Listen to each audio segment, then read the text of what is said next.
दूसरे दिन दरबार में महाराज फिर से एक नया आदेश देते हैं। मंत्री जी, नगर में आदेश जारी करवा दिया जाए कि कोई भी व्यक्ति सड़क पर या चौराहे पर बैठकर पानी नहीं बेचेगा, क्योंकि पानी बेचना उचित नहीं है।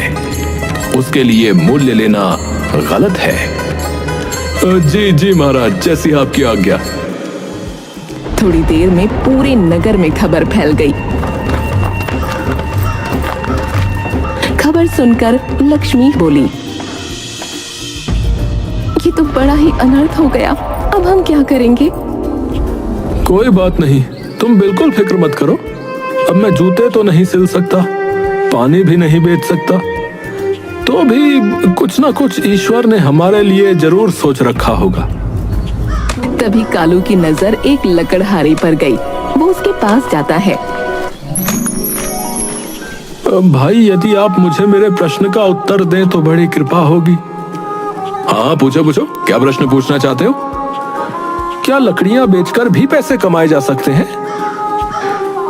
जरूर कमाए जा सकते हैं, बस तुम्हें अपने हाथों को मजबूत रखना होगा, क्योंकि लकड़ियों को तोड़ने, काटने और उन्हें उठाकर एक जगह से दूसरी जगह ले जाने में हाथों को बड़ी मेहनत करनी पड़ती है।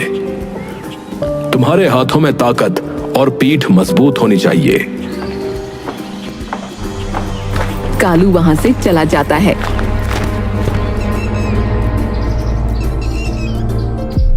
और रात के वक्त राजा और मंत्री फिर से कालू के घर पहुंच जाते हैं। कालू, तुम कैसे हो? मैंने आज फिर से राजा का एक नया फरमान सुना और फिर से मुझे तुम्हारी फिक्र हुई। अब तुम क्या करोगे? मुझे कोई फिक्र नहीं है, मैं पहले की तरह ही संतुष्ट हूँ। संतुष्ट हो? मैं समझा नहीं। तुम्हारे भोजन की व्यवस्था कैसे होगी? तुमने तो अपने भविष्य के लिए कुछ भी नहीं जोड़ रखा है। मैंने एक नया व्यवसाय शुरू किया है। नया व्यवसाय? कैसा नया व्यवसाय? मैंने लकड़ियां काटकर बेचना शुरू किया है और उसमें मुझे अच्छा पैसा मिल रहा है। काफी कुछ बदल गया है जीवन में, परंतु सब कुछ ठीक है। मैंने दिन भर लकड़ी काटकर इकट्ठा करके शाम को बाजार में बेच दिया और जो पैसा मिला उससे चावल और खाने की अन्य सामग्री ले आया। राजा को बड़ा आश्चर्य हुआ और वो बिना भोजन किए ही कालू से विदा लेकर निकल जाते हैं। महाराज मंत्री से, मंत्री जी, बड़े आश्चर्य की बात है, कालू इस परीक्षा से भी बाहर निकल गया। मुझे लगता है अब मुझे कोई और परीक्षा लेनी होगी। महाराज, अब आप उस गरीब मोची को उसके हाल पर छोड़ दीजिए। ऐसे कैसे? मुझे पता करना ही होगा, और यदि वो जो कुछ कहता है या जो कुछ हमें दिखता है बस वो सत्य है, तो ये हमारे लिए बहुत ही काम की चीज है। हमें इसके बारे में अवश्य पता होना चाहिए। अगले दिन महाराज ने एक नई घोषणा कर दी। सभी लकड़हारों को राज्य के रक्षक दल में शामिल किया जाएगा। अब कालू राजा के महल के बाहर हाथ में तलवार लेकर पहरा दे रहा था। कुछ समय बाद कालू अपने दल के प्रमुख के पास जाता है। सरकार, हमें दिहाड़ी कब मिलेगी? आपको वेतन माह के अंत में मिलेगा। यहाँ आपको रोज की दिहाड़ी नहीं मिलेगी। कालू के साथ वहाँ अन्य लकड़हारे भी थे। अरे ये तो बड़ा अनर्थ हो जाएगा। हम पूरे माह क्या करेंगे? अपने परिवार को कैसे संभालेंगे? दल के प्रमुख ने कोई उत्तर नहीं दिया और वहाँ से चला गया। कालू शाम को बिना सामान लिए घर पहुँचता है और लक्ष्मी को सारी बात बताता है। अब हम क्या खाएंगे? हमारे पास तो रात के लिए एक दाना भी नहीं है और ना ही पैसे हैं। हम क्या करेंगे जी? कालू कुछ समय मौन रहता है और अगले ही पल कालू लक्ष्मी से बोला, तुम फिक्र मत करो, मैं अभी पैसों का इंतजाम करके वापस आता हूँ। कालू अपनी चांदी की तलवार एक सुनार के यहाँ बेच देता है और उन पैसों से एक माह के लिए भोजन पकाने का सामान लेकर वापस आता है। लक्ष्मी, ये एक माह के लिए भोजन की सामग्री है अब जब एक माह बाद वेतन मिलेगा तब हम उस वेतन से अगले माह के लिए भोजन का इंतजाम कर लेंगे।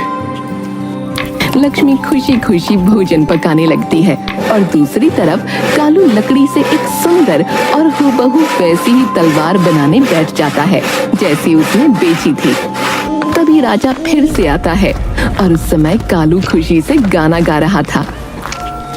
क्या बात है मित्र, आज तो तुम ज्यादा ही खुश लग रहे हो, जबकि मुझे तो लगा था कि तुम बहुत परेशान होगे, क्योंकि मैंने राजा का नया आदेश सुना और जहां तक मैं जानता हूं राजमहल में काम करने वाले लोगों को माह में एक बार वेतन मिलता है।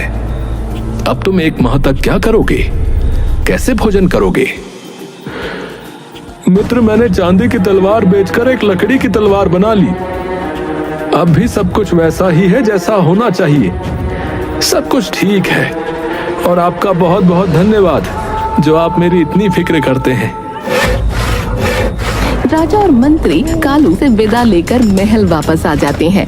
राजा मंत्री से, मुझे अभी भी इस व्यक्ति के ईश्वर पर अटूट विश्वास पर संदेह हो रहा है। कल मुझे इसकी एक और परीक्षा लेनी होगी।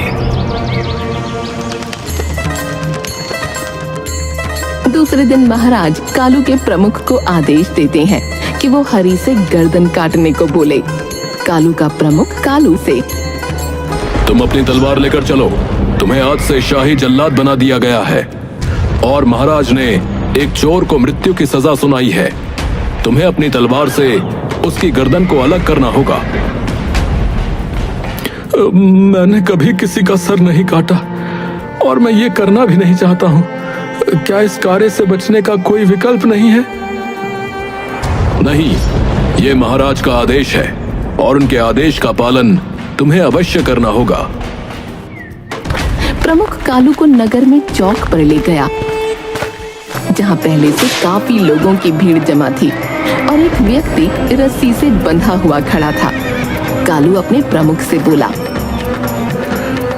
यदि आपका आदेश हो तो क्या मैं ईश्वर से प्रार्थना कर लूं? कर लो, परंतु जल्दी करना। कालू ने आंखें बंद करके बहुत देर तक प्रार्थना की। तभी कालू के प्रमुख के चिल्लाने की आवाज आई,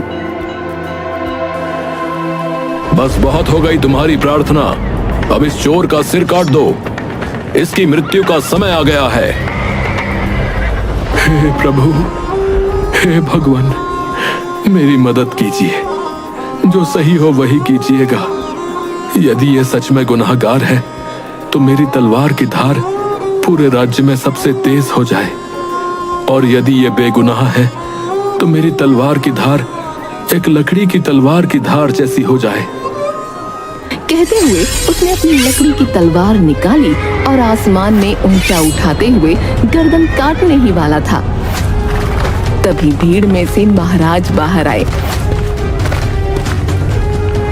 रुक जाओ, आज यहाँ किसी की गर्दन नहीं कटेगी। महाराज हंस रहे थे क्योंकि वहाँ सच में कोई चोर था ही नहीं। वो तो महाराज का ही एक सेवक था जिसके हाथ बांधकर वहाँ खड़ा किया गया था। कालू ने महाराज को पहचान लिया। अरे, आप तो वही यात्री हैं, मतलब आप यात्री नहीं एक राजा हैं। और तुम एक समझदार और ईश्वर में विश्वास रखने वाले व्यक्ति हो। आज से हम तुम्हें अपना शाही सलाहकार नियुक्त करते हैं। महाराज, मैं एक गरीब मोची हूँ और वो भी पढ़ा लिखा नहीं हूँ।